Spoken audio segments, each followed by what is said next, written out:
우리 연휴만 되면은 이게 기회다 생각이 되는데 연휴가 되면 기회입니다. 무슨 기회냐면 하나님께 더 집중해서 예배드릴 수 있는 기회입니다. 오늘도 하나님 앞에 더 가까이 예배자로 나아갈 수 있는 이 시간 되기를 주의 이름으로 축복합니다. 아멘. 제가 주보에도 기록을 했지만요, 지난달 마지막 주에 저희가 속해 있는 기독교에 대한 선결교회 제 110년차 총회를 다녀왔습니다. 저희 교단이 저희 나라에서 자생한 교단인데 벌써 110년이 되었습니다. 제가 또 저희 지방의 대의원으로 다녀왔는데 거기서 제가 경건의 설교를 인도할 수 있는 기회가 주어졌어요. 저가 가면 거기 거의 막내급인데 어떻게 저에게 순서가 정해져서 저희가 설교를 하는데 저희 교단의 사중복음, 전도표지 4가지가 있죠. 중생, 성결, 신유, 재림. 그 4가지를 돌아가면서 한 사람씩 설교를 하는 건데 저에게 신유라는 주제가 주어졌습니다.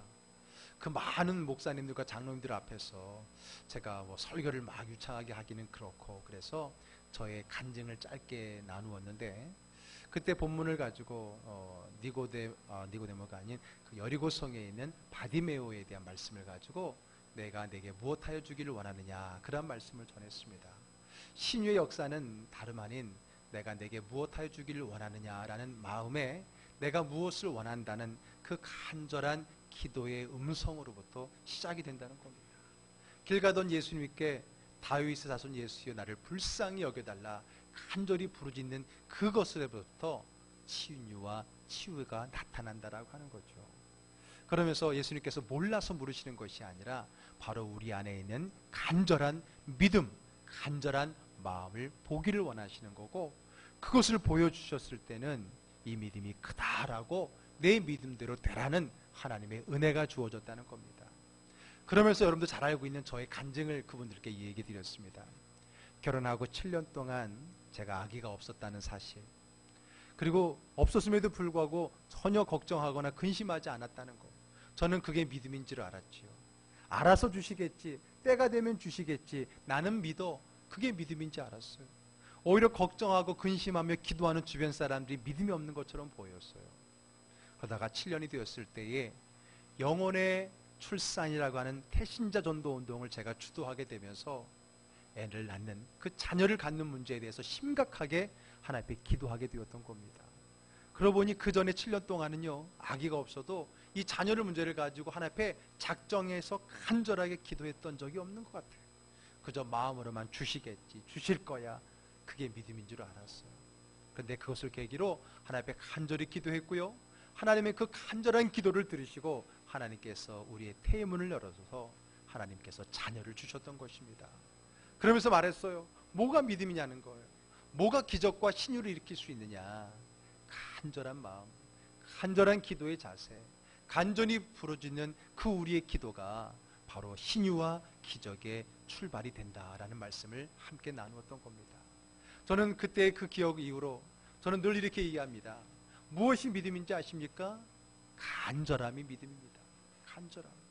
아는 것이 믿음이 아니라 그것을 하나님께 간절히 구하는 게 믿음이고 하나님이 그 문제를 해결해 줄 수 있는 유일한 분이라고 하는 그 마음을 가지고 드리는 간절함이 하나님이 기다리시는, 기대하시는, 기뻐하시는 믿음이라는 사실을 저는 체험을 통해 알게 되었던 겁니다. 그렇습니다. 여러분, 간절하다는 뜻이 뭐냐면 마음은 이때 그 마음이 크다는 거지요. 여러분, 간절하다는 것은 뭔가 기대하는 거에 대한 마음이 크다는 거예요, 작다는 거예요? 크다는 겁니다.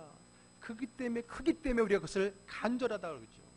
그래서 우리가 간절히 기대한다, 간절히 사모한다, 간절히 기도한다고 했을 때는 우리의 그 바람의 마음이 그 어느 때보다도 그 어느 것보다도 크다라고 하는 우리의 마음의 표현인 것입니다. 지난 수요일 때 우리 수요일마다 요즘에 고린도전서, 고린도후서의 말씀을 차근차근 배워가고 있는데 거기에서도 간절하다는 단어가 나옵니다. 바울 사도가 고린도 교회 디도라고 하는 사람을 보내면서 그가 얼마나 하나님의 그 복음에 대한 또 오늘 이 사역에 대한 간절함이 있는지 오히려 나보다 더욱 간절했다 그런 표현을 하고 있거든요. 그런 간절함이 있을 때 하나님이 그를 통해서 쓰시고 하나님의 그 간절함을 통해서 하나님의 기적을 이루어 가신다라고 하는 겁니다.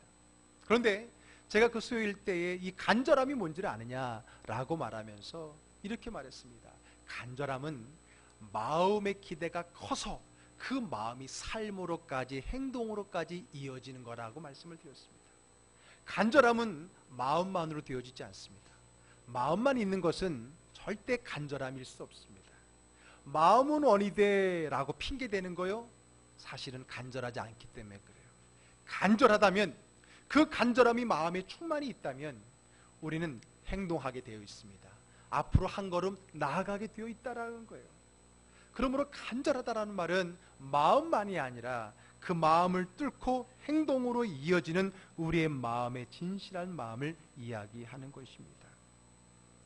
그래서 여러분, 이 간절함이라는 단어가 성경에도 많이 나오는데, 그 간절함이란 단어들을 다른 번역된 성경 혹은 다른 언어의 성경들과 비교해서 보게 되면요, 여기저기에서는 그 단어를 열심이다, 열성이다, 열정이다, 이런 단어들로 같이 섞어서 쓰고 있는 것을 보게 됩니다. 그래서 간절한 마음이라고 하는 것은 내 마음에 머무는 게 아니라 열심으로 내 삶의 구체적인 행동으로 나타나게 되는 것을 우리가 성경 말씀을 통해서도 우리가 알 수 있습니다. 마음은 간절하다, 그것은 우리의 삶을 움직이는 거예요. 그리고 바로 이 간절함이 치유와 기적을 일으키는 믿음이 되는 것이고, 우리의 믿음의 단계를 한 단계 성숙시켜 올려주는 믿음의 출발이 되는 것을 믿으시기를 바랍니다. 아멘. 그래서 이번 6월달 설교의 주제가 바로 이 간절함입니다. 그래서 제목을 더욱 간절이라고 정의했던 겁니다. 이 간절한 믿음으로 우리의 믿음이 마음을 넘어서 행동으로, 그리고 한 단계 더 성숙해 주님 앞으로 나아갈 수 있는 그런 믿음의 6월 여러분들의 삶이 되기를 주의 이름으로 축복합니다. 아멘. 자, 그러면 오늘 이 간절한 믿음의 사람의 첫 번째 주인공은 누구냐? 바로 느헤미야라고 하는 사람입니다. 느헤미야는 유대인이지만은요, 이미 유대라는 나라가 바벨론에 의해서 멸망당하고 난 후에 수많은 유대인들이 바벨론으로 포로가 된 이후에, 그 이후에 강제로 이주시키고 난 후에 태어났던 유대인이면서 바벨론 지역에서 태어났던 사람인 것입니다. 그가 비록 타지에서 태어났고 타지에 살았지만은 결국 그곳에서 많은 과정을 거쳐서 왕궁에 들어가는, 고위 관리직까지 올라가는 그런 입신양면을 경험하게 됩니다. 유다가 바벨론에 멸망하고 나서, 그리고 바벨론으로 강제로 이주되었었는데, 그리고 시간이 흐르고 난 다음에 이 바벨론이라고 한 제국은 사라지고요, 새롭게 바사, 성경은 바사라고 그러고 우리가 알고 있는 용어는 페르시아입니다. 이 페르시아라고 하는 나라가 이제는 그 메소포타미아 문명의 제국으로 등장하게 됩니다. 그때 왕이 고레스라고 하는 왕인데, 그 왕이 새롭게 그 문명을 장악하면서 좋은 정책을 내놓는데, 강제로 이주되었던 사람들이 각각 자기가 살던 고향 땅으로 갈 수 있도록 허락해 준 것이고요, 그곳 살 수 있도록 허락해 준 것이고, 그곳에서 자기들의 종교 생활을 할 수 있도록 배려해 주는 선한 칙령을 내세웠던 것입니다. 그래서 그것을 통해서 그곳에 끌려왔고, 그곳에 태어났던 이스라엘 민족들이 잃어버린 자신들의 고향을 찾아 무너졌던 자신들의 이스라엘 예루살렘 성전을 재건하기 위한 믿음의 마음으로 뭉치기 시작했습니다. 그래서 그때 스룹바벨이라고 하는 유다 지파의 사람을 총독으로 세워서, 예수아라고 하는 사람을 제사장으로 세워서, 그리고 우리가 알고 있는 에스라가 선지자가 되어서 그 첫 번째 사람들을 이끌고 예루살렘 이스라엘 땅으로 갑니다. 그때 간 사람들이 에스라서에 의하면 1차적으로 간 사람들이 약 4만 2천여 명의 사람입니다. 그들이 폐허가 된 자신들의 고향 땅을 가서 폐허가 된 하나님의 성전을 재건하고자 하는 그 신앙의 마음을 붙들고 그들이 그곳에 갔던 것입니다. 그런데 느헤미야는 그들과 함께 갈 수가 없었습니다. 그들 무리에 끼일 수가 없었습니다. 왜냐하면 그가 왕궁에서 맡겨진 직책이 있었기 때문이죠. 비록 나라를 잃고 타국에 와서 정착했지만은 나름대로 그곳에서 높은 고위직에 오르게 된 것입니다. 그의 직임이 어디까지 올랐냐면 1장 마지막 절에 보게 되면 술관원, 왕의 술관원이라고 말해주고 있습니다. 여러분, 창세기의 요셉의 이야기도 보면 요셉이 감옥에서 두 사람의 꿈을 해석해 주었는데, 그때도 그 두 사람이 왕의, 한 사람은 떡 맡은 관원, 한 사람은 술 맡은 관원이었죠. 그들이 뭐 하는 사람이냐면, 술 맡은 관원은 한마디로 말해서 왕이 술을 마시기 전에 그 술에 독이 들어갔는지 아닌지를 확인해주고 관리하는 사람입니다. 자칫 하인이나 노예로 생각할 수 있겠는데 그렇지 않습니다. 왕의 측근입니다. 왕이 다른 신하들과는 다르게 사심을 보이고 함께 의견을 나눌 수 있는 비서와 같은 사람이었던 거지요. 타국인으로서 나라를 잃은 포로로 잡혀왔던 그 무리들 가운데 자손이었던 그가 그 높은 자리까지 올라간 것은 정말 출세였고, 그가 이룰 수 있는 가장 높은 자리일 수 있었다는 거죠. 어쨌든 그러저러한 이유 때문에 마음은 늘 우리 조상들의 고향, 우리 하나님의 성전이 있던 예루살렘을 향하고 있지만은 함께 갈 수는 없었던 것입니다. 그러고 보니까 그는요, 지금 그가 예루살렘 사람들이 떠나가고 지금 오늘 본문에 이르기까지는 이미 예루살렘에서 이스라엘 백성들이 포로로 잡혀나가고 난 후도 한 140년이 흐른 뒤입니다. 그러니까 이 사람은요, 이주해 온 1세대가 아닙니다. 적어도 2세, 3세 그 후에 태어난 사람이죠. 그의 고향은 이스라엘 땅이 아닙니다. 그는 이 팔레스타인이 아닌 그 페르시아 지역에서 태어났고 자랐고 그들의 언어로 배우고 여기까지 온 거예요. 근데 어떻게 그의 마음속에 그들의 조상이 있었던 그 땅, 그들의 조상이 예배드렸던 예루살렘 성전에 대한 마음이 있었을까? 그것은 아마도 그가 속한 가정의 영향일 겁니다. 비록 나라를 잃고 타국에 와 있지만은 그들의 부모님들은 계속해서 그들에게 믿음을 심어줬던 것이고요. 그리고 예레미야가 예언했던 말씀처럼 다시 회복해서 돌아올 것이다라고 하는 그 소망의 꿈을 갖고 살았던 가족이었던 겁니다. 그래서 그가 비록 다른 언어로 다른 나라에 다른 직임을 갖고 살아가지만 그의 마음속에는 늘 하나님이 우리 조상에게 주셨던 그 땅과 그 나라와 그리고 그곳에 있었던 하나님의 성전에 대한 마음을 가지고 있었던 겁니다. 그런데 드디어 그 예레미야의 예언대로 이제 그들이 돌아가서 성전을 재건하게 되었습니다. 그도 함께 하고 싶었지만은 함께 갈 수 없었습니다. 그러나 몸은 함께 가지 않았지만 그의 마음은 늘 그들의 조상의 고향인 예루살렘과 그 성전을 향해 있었던 거지요. 가뜩이나 궁금했고 또 함께하지 못한 마음에 안타까움이 있었던 그에게 먼저 그 예루살렘으로 떠났던 한 형제가 돌아오게 됩니다. 돌아오게 되어서 그에게 그 상황을 묻게 됐더니 그 소식은 너무나 슬픈 사연이었습니다. 그래서 돌아가서 성전을 지으려고 했는데 여러 가지 많은 상황들이 어려워졌습니다. 방해하는 사람들이 많았거든요. 또 흉년이 들었거든요. 그래서 처음에 열정을 가지고 살았던 사람들이 이제는 그 열정도 식어버리게 되어서 이제는 성전 재건도 중단되게 되고 또 많은 사람들의 마음도 힘들고 어려워진 시간이 되었던 겁니다. 그 말을 들었을 때에 오늘 느헤미야 마음은 더 가슴 아팠습니다. 함께하지 못한 것도 가슴 아픈데 그들이 어려움을 당하고 있다라고 하는 것 때문에 그들은 더 힘들고 어려웠던 겁니다. 그래서 그 소식을 들은 이 느헤미야는 수일 동안에 울며 금식하며 하나님께 기도하게 됩니다.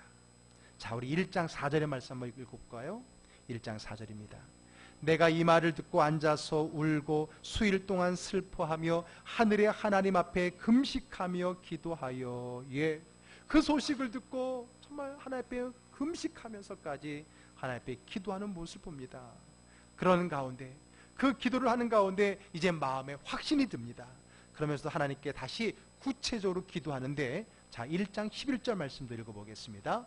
주여 구하오니 귀를 기울이사 종의 기도와 주의 이름을 경외하기를 기뻐하는 종들의 기도를 들으시고 오늘 종이 형통하여 이 사람들 앞에서 은혜를 입게 하옵소서 하였더니 그때 내가 왕의 술관원이 되었느니라. 아멘. 예. 자신이 형통하여 이 사람들, 즉 이 페르시아 왕을 비롯한 사람들에게 은혜를 입게 해달라는 겁니다. 무슨 은혜예요? 나로 하여금 우리 부모님들의 고향 땅 예루살렘 성전인 땅으로 가게 할 수 있는 은혜, 그곳에서 성전을 짓는 일에 함께 동참할 수 있도록 하는 은혜, 그 일을 철저히 후원해 줄 수 있는 그 은혜를 내가 섬기는 이 왕과 이 나라에게 은혜를 베풀어 나에게 그렇게 할 수 있는 은혜를 달라라고 기도하고 있는 겁니다.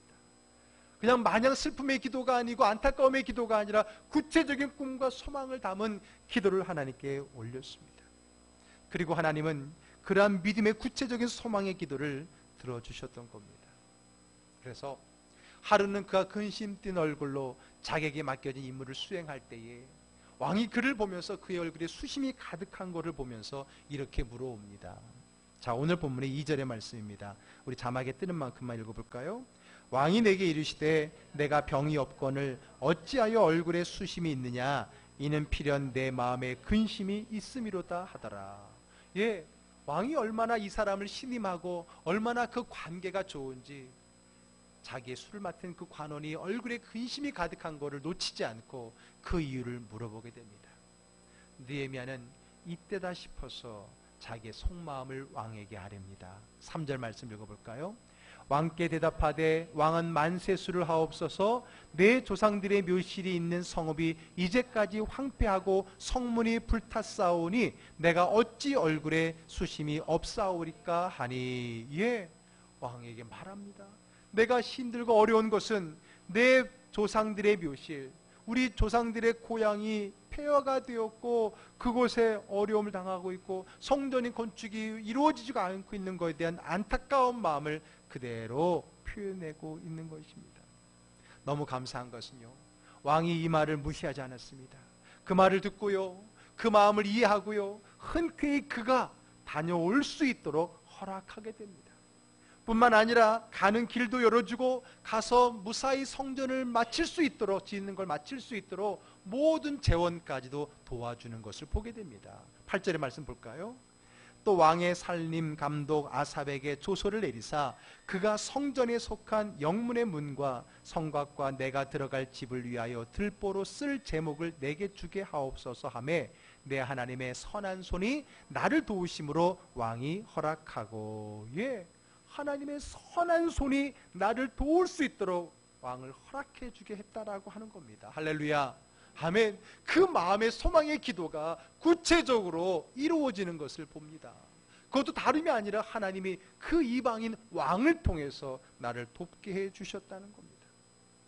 결국 그의 성전을 향한 간절한 마음이 결실을 맺게 됩니다. 뿐만 아니라 왕의 든든한 후원까지 받으면서 고향으로 예루살렘 성전으로 갈 수가 있게 된 거예요. 무엇이 놀라운 하나님의 은혜를 경험하게 했습니까? 무엇이 오늘 성경 말씀처럼 하나님의 선한 섬의 도움을 받게 했습니까?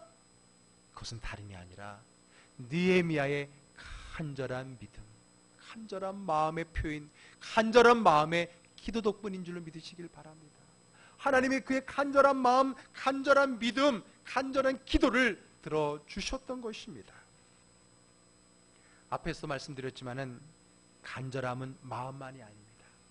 물론 마음으로부터 시작되지만 마음만으로는 안 됩니다. 그 마음이 기도가 되어야 되고 그 기도가 삶의 구체적인 행동이 나타나야 되는 겁니다. 느헤미야 1장에서 느헤미야는 그 간절한 마음을 기도로 바꿨던 사람입니다. 그래서 금식 기도하며 철저히 하나님의 도움을 구했죠. 그러나 그는 간절한 마음을 간절한 기도로 끝내지 않았어요. 그리고 2장에 들어와서는 그 간절한 마음과 기도가 간절한 삶의 체험과 실천으로 등장하는 것을 보게 됩니다. 그 기도의 응답이 다름 아닌 나를 통해 이루어지기를 소망했다는 거예요. 그저 저 멀리 있는 예루살렘 성전만을 위해 기도하지 않았습니다. 그저 성전을 지으러 갔던 그 42,000명을 위해서만 기도하지 않았어요. 바로 그 일에 내가 나를 통하여 쓰임받기를 원했다라고 하는 겁니다. 여러분, 이게 중요합니다. 여러분, 여러분 가끔 가다가 누군가를 위해 기도할 때가 있죠. 그거를 우리는 중보기도라고 합니다. 정말 중보기도를 하는 분들의 믿음의 수준은 높은 거예요. 자기의 문제만이 아닌 누군가를 위해 기도해 준다는 거 얼마나 귀한지 모릅니다. 그런데 여러분, 중보기도에도 수준이 있는 거예요. 그저 그 사람을 위해서 기도하는 중보기도가 있는가 하면 그 사람의 문제를 나의 문제로 여기면서 기도하는 사람도 있어요. 그게 무슨 말이냐고요? 가끔 어떤 분들이 누군가를 위해 기도할 때 마음이 너무 아파요 하는 분들이 있어요. 누군가를 위해, 특별히 아픈 사람을 위해 기도할 때 내 몸도 아파요 하는 분들이 있어요. 저는 그런 분들에게 말합니다. 당신에게는 남다른 중보기도의 은사가 있습니다. 그 말은 뭐냐면 중보기도를 할 때 그냥 나와는 동떨어진 단순히 그냥 하나님 저 사람 잘 되게 해주세요 라고 말로 던지는 기도자가 아니라 내 몸을 그 사람과 합일되어서 그 사람이 느끼는 그 아픔과 고통과 그 처지를 통일하게 경험하는 그 중보기도자가 있는 거예요. 그럴 때 그 중보기도의 역사가 능력이 나타나는 것을 보게 됩니다.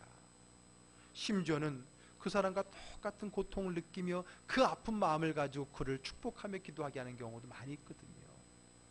여러분, 오늘 느헤미야는 단순히 내가 함께하지 못하니까 해서 동떨어진 지역과 그 사람들을 위해서 하나님 저 사람들 잘 되게 해주세요, 하나님 저 사람에게 복 주세요 이렇게 기도한 게 아니라 하나님 나를 통해서 그 문제가 해결이 되고 하나님 나를 사용하셔서 그들에게 하나님의 복을 주시옵소서, 그런 자기와 연결되어진 수준 높은 중보기도를 드렸다라고 하는 겁니다. 그래서 하나님 지금 예루살렘 땅에 성전 재건이 잘 안 되고 있다는데 잘 되게 해주세요 이렇게 제3자로 기도하지 않은 겁니다. 하나님 내가 가겠습니다, 나갈 수 있도록 도와주세요, 내가 그들을 돕겠습니다, 구체적으로 돕겠습니다 라고 안 하며 그의 기도가 나의 기도가 되는 그 진정한 수준 높은 중보기도를 드렸던 것이 바로 느헤미야의 기도라고 하는 겁니다. 누군가를 위해서 막연하게 잘 되기를 위해 기도하는 것이 아니라 내가 도울 수 있도록 내가 함께 할 수 있는 은혜를 나에게 달라고 하나님께 기도하는 그 중보자가, 그 중보의 기도가 더 큰 능력을 만들어내는 것입니다. 예수님이 그러셨어요. 예수님은 정말로 그런 중보기도자였습니다. 말로만의 기도, 기도만의 기도가 아니라 그들과 함께하는 기도를 해야 된다라고 하는 것입니다. 진정한 중보기도는 말로만의 기도, 기도만의 기도가 아닌 거예요. 그의 아픔을 나의 아픔으로, 그의 어려움에 내가 뛰어들어가서 함께 그 마음의 기도가 진정한 중보기도인 줄로 믿으시길 바랍니다. 우리 예수님이 바로 그런 분이셨어요. 말로만으로 기도하지 않으셨어요. 불쌍히 여겨달라고 말씀하시면서 실제로 그분이 찾아가서 그들을 불쌍히 여기고 그들에게 긍휼을 베풀어 주신 분이었어요. 예수님은 저들의 죄를 용서해달라고만 기도하지 않았어요. 실제적으로 그들을 용서하셨어요. 그리고 그들의 영원한 죄를 용서하기 위해서 스스로 십자가에 몸을 내어주셨던 분이십니다. 그분의 중보는 기도만에 있지 않았고 삶으로 이어졌다라고 하는 겁니다. 오늘 느헤미야는 바로 그런 사람이었어요. 그 어려운 문제를 기도에만 갖고 있었던 것이 아니라 삶으로 이어지기를 원했다라고 하는 겁니다. 나는 못 가지만이 아니라 내가 함께 갈 수 있게 해달라고, 그런 은혜를 있게 해달라고 기도한 겁니다. 내가 줄 것이 없지만이 아니라 내가 줄 수 있는 것이 생기기를 원한다고 기도했던 것이고 그것을 주는 사람이었다는 거예요. 한번 생각해 보세요. 이 느헤미야가 내가 그곳에 가서 그들과 함께 성전 짓는 일에 쓰임받기를 원합니다 라는 기도가 얼마나 힘들고 어려운 기도인지 한번 들어보시길 바랍니다. 그는요, 비록 나라 잃은 백성 가운데 태어난 사람입니다. 그런 가운데도 열심히 노력해서 그가 오를 수 있는 최고의 자리, 왕의 측근의 자리까지 올라갔습니다. 어쩌면 그 자리를 빼앗기고 싶지 않을 것입니다. 두 번 다시 없을 그런 기회일 겁니다. 그런데 그 자리를 쉽게 포기할 수 있겠습니까? 포기할 수 있겠습니까? 어쩌면 이렇게 생각할 수 있을 겁니다. 그래, 기도로 도울게, 혹은 나는 물질로 도울게, 혹은 내가 왕 옆에 있으니까 좋은 정책을 제안해서 당신들을 도울게. 물론 그것도 정말 잘하는 거라고 인정할 수 있을 거예요. 그렇게 스스로 만족할 수도 있을 겁니다. 그러나 느헤미야는 그렇지 않았어요. 자기가 어렵게 오른 그 자리를 내어놓는 기도를 드린 겁니다. 그 기도가 쉬운 겁니까? 그 기도가 쉽지 않습니다. 내가 지금 가지고 있는 어렵게 일군 것, 이것을 내어놓을 수 있느냐는 거예요. 느헤미야는 그런 기도를 드렸던 겁니다. 내가 이 좋은 자리를 포기하면서 힘들고 어려워진 하나님의 성전을 재건하는 일에 내가 달려가겠다라고 하는 것입니다. 그게 바로 능력 있는 기도가 아니고 무엇이겠습니까? 그가 가지 않았고 다른 것으로 도와도 누가 뭐라 할 사람 없을 겁니다. 그러나 그의 마음, 그의 성전을 향한 간절한 마음은 그를 내버려 둘 수 없었던 거예요. 이게 바로 간절한 마음의 표현인 겁니다. 정말 간절하다면 내가 뛰쳐나갈 수밖에 없는 거예요. 마음은 원이 돼 라고 핑계하는 거는요, 그건 간절한 게 아닙니다. 내 문제가 아니라는 거예요. 그는 결국 자기가 어렵게 일군 그 높은 고위직을 버리기로 합니다. 그가 세운 그 안전한 지대를 벗어나기를 다짐합니다. 결국 자기의 그 안전지대를 박차고 뛰어나가기로 결심한 겁니다. 성공과 행복이 보장될 것 같은, 내뿐만 아니라 나 다음 세대까지 보장될 수 있는 이 행복의 안전지대를 과감하게 벗어나기를 결단하였다라고 하는 겁니다. 바로 이 간절한 믿음에 하나님의 선한 손의 도움이 임한 것으로 믿으시기를 바랍니다. 아멘. 그랬을 때 어떤 역사가 일어났어요? 그저 갔다 와, 아니면 가, 그래 앞으로 잘 가, 다시는 오지 마, 이럴 수도 있었을 터인데, 왕은요 가는데 그냥이 아닙니다. 퇴직이 아니라 휴직을 해줘요. 그 말은 뭐예요? 언제든지 끝나고 오면은 다시 이 자리 네 자리야. 야, 하나님의 은혜 아닙니까? 느헤미야는요 퇴직까지 결심하고 왕에게 말했는데, 왕은요 갔다 와. 또 그냥 가게 합니까? 길도 열어주고요, 제목도 붙여주고요, 그리고 갔다 오면 언제든지 다시 이 자리는 네 자리야라고 하면서 그에게 배려까지 해주는 하나님의 은혜입니다. 나는 포기하고 나는 버린 것 같지만은 하나님은 더 좋은 것, 더 값진 것으로 채워주는 것을 믿으시기를 바랍니다. 아브라함이 귀한 아들을 버렸을 때 버려졌습니까? 아닙니다. 축복의 아들로 다시 돌아오지 않았습니까? 이게 하나님의 은혜인 겁니다. 허락만 해도 좋을 텐데 하나님은 그것을 끝내지 않았어요. 오늘 본문 9절을 읽어보겠습니다. 군대 장관과 마병을 보내어 나와 함께하게 하시기로 내가 강 서쪽에 있는 총독들에게 이르러 왕의 조서를 전하였더니, 예, 여러분, 군대 장관과 마병을 보냈어요. 아니, 군대 장관이 왕이 움직이는 것이지 술 맡은 관원이 움직일 때 움직이는 사람 아니거든요.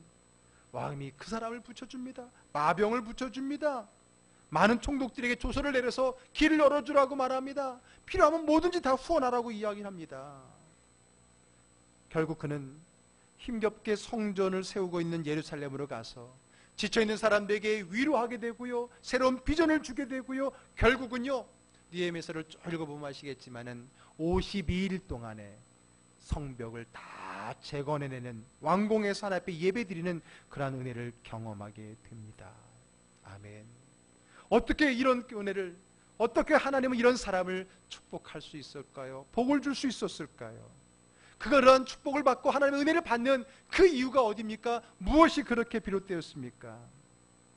그의 간절한 마음, 하나님의 성전과 하나님의 나라와 하나님의 뜻과 하나님의 나라를 향한 간절한 마음, 간절한 기도, 간절한 믿음으로 비롯된 것을 믿으시기를 바랍니다. 아멘. 여러분, 사실 신앙생활 하는 분들이라면 모두 다 믿음의 마음이 있습니다. 여기 계신 분들은 당연하고요.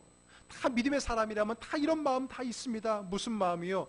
좀 더 잘 믿고 싶은 마음, 좀 더 하나님께 가까이 가고 싶은 마음, 조금 더 헌신하고 싶은 마음 있어요.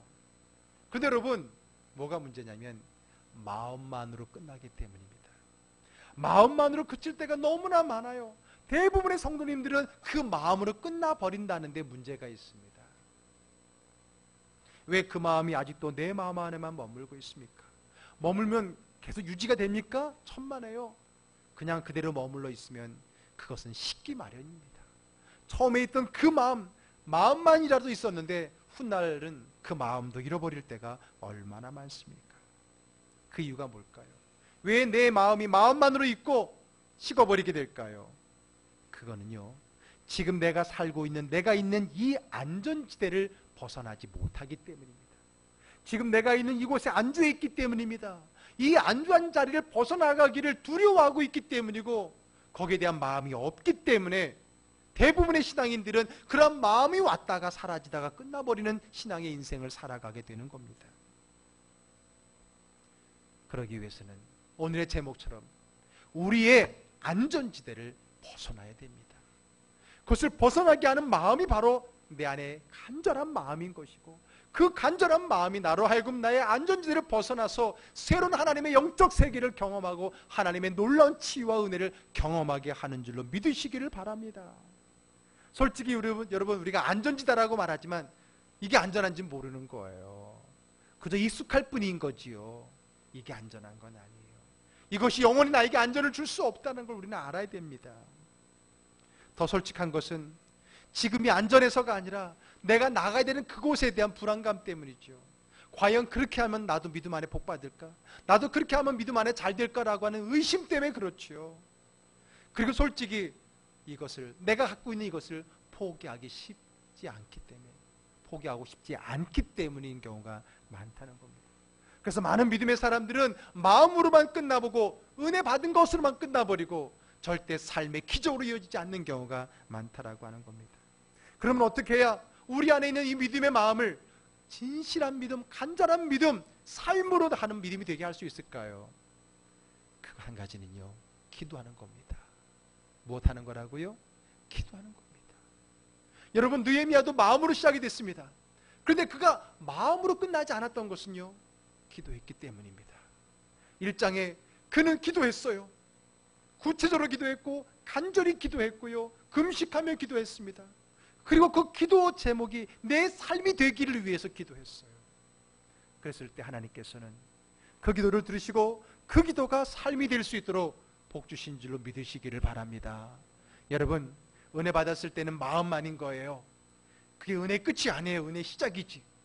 그러면 기도해야 돼요. 그 말씀 붙들고 기도해야 돼요. 그 은혜 가지고 기도해야 돼요. 뭐라고 기도해야 되느냐? 이렇게 살 수 있도록 해달라고.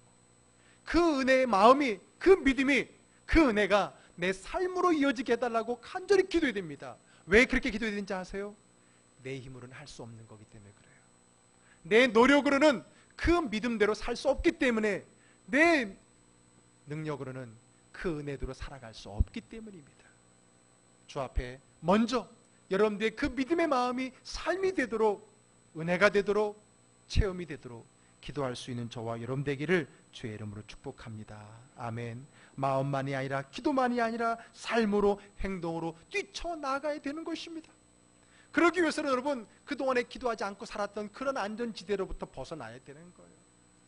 기도는 어느 분은 노동이라 했어요. 힘겨운 거예요.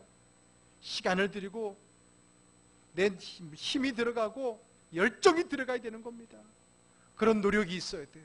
그럴 때 은혜가 마음만이가 아니라 삶으로 나타나게 되어지는 겁니다. 이번 달에 주제 고려할 수 있는 잠언 8장 17절의 말씀입니다. 한번 다 같이 자막에 뜬 분 한번 읽어볼까요? 잠언 8장 17절. 나를 사랑하는 자들이 나의 사랑을 입으며 나를 간절히 찾는 자가 나를 만날 것이니라. 아멘. 간절히 찾는 자가, 나를 간절히 찾는 자가 나를 만나게 될 것이다 라고 말했습니다. 나를 간절히 찾는 것, 그게 바로 하나님께 부르짖는 거예요. 기도하는 거예요. 하나님 자리에 나아가는 거예요. 그런 사람들은 마음만의 신앙인이 아닌 삶의 신앙인이 된다라고 하는 겁니다. 믿음이 없다는 것은 간절함이 없다는 거예요. 간절함이 없다는 것은요, 믿지 않는다는 거예요. 간절함이 믿음이고 믿음이 간절함이기 때문입니다. 그리고 그 간절한 믿음은 오늘 나의 자리를 박차고 나아가게 하는 것입니다. 아브라함이 그랬습니다. 고향이라고 하는, 아버지 집이라고 하는 안정되어져 있는 그 지대를 오직 내가 내게 지시할 땅으로 가라고 하는 그 하나님의 소명 하나 붙들고 뛰쳐나간 사람이에요. 그랬을 때 하나님은 그를 믿음의 조상을 삼을 수 있는 것입니다. 왜 우리가 복을 받지 못합니까? 왜 우리가 복의 그런 자의 삶을 누리지 못합니까? 여전히 나의 삶에 안주해 있고 이 안전지대를 벗어나지 않고 결국은 거기에 묶여있기 때문이 아닙니까? 말씀을 들어 은혜를 받지만은 왜 그 말씀이 내 삶에 이루어지지 않습니까? 과감하게 내 삶을 뛰쳐나가서 그 말씀의 세계로 뛰어가는 여러분들의 믿음의 결단이 없기 때문이 아닙니까? 그런 사람은 평생 하나님의 기적과 신유와 능력을 경험할 수가 없는 겁니다. 누가 하나님의 은혜를 경험합니까? 누가 하나님의 은혜의 주인공이 됩니까? 간절한 마음으로, 간절히 기도하고 간절한 마음으로 하나님의 말씀을 향해 뛰쳐나가는 사람들이 하나님의 은혜의 주인공, 하나님의 기적의 주인공, 축복의 주인공이 되는 줄로 믿으시기를 바랍니다.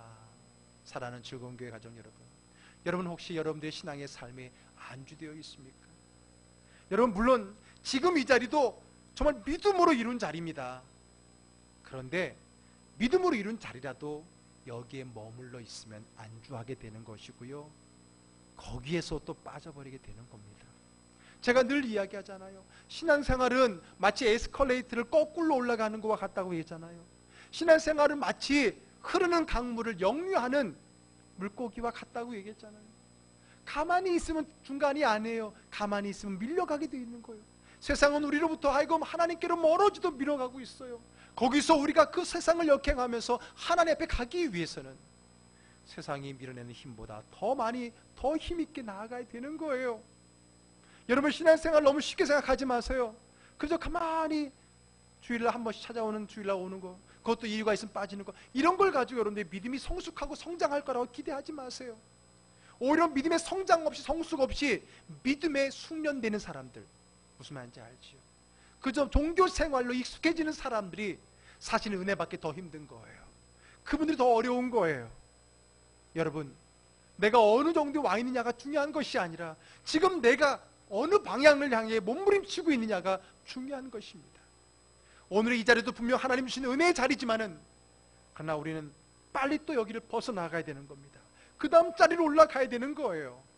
여기가 익숙해지면 안 됩니다. 여기가 편해지면 안 됩니다. 그것은 은혜가 아니라 유혹일 수 있는 것입니다. 신앙생활은요, 달리는 거예요.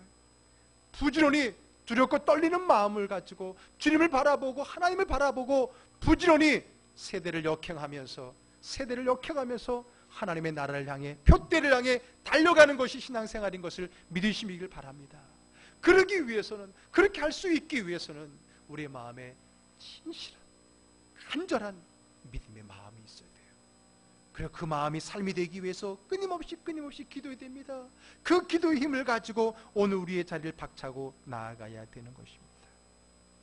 여러분, 오늘 느헤미야는 결코 자기 자리를 박차고 나갈 수 있을 만큼의 쉬운 자리가 아니었습니다. 그러나 하나님의 성전을 향한 그 마음의 간절함이 있었고, 그 간절함의 기도가 그로 하여금 과감하게 뛰쳐나갈 수 있게 했던 거예요. 그래서 하나님은 그를 통해 하나님의 성전을 완공할 수 있게 했고, 그로 하여금 놀라운 하나님의 리더가 되게 했던 겁니다.